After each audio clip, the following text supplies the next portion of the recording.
Let's discuss two-way tables and explore how these tables organize and present data. A two-way table displays data for two categories simultaneously, such as boys versus girls and their preference for football. It simplifies group comparisons and total calculations. Here's an example: a football survey showing how many boys and girls like or dislike football, along with the totals.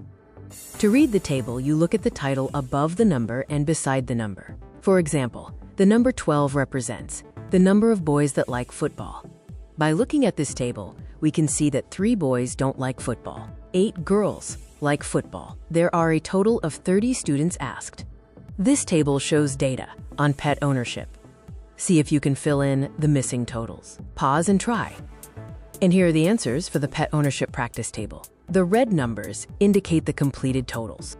In conclusion, two-way tables help us compare groups, add up totals, and spot patterns in data. You can even extend this to finding probabilities.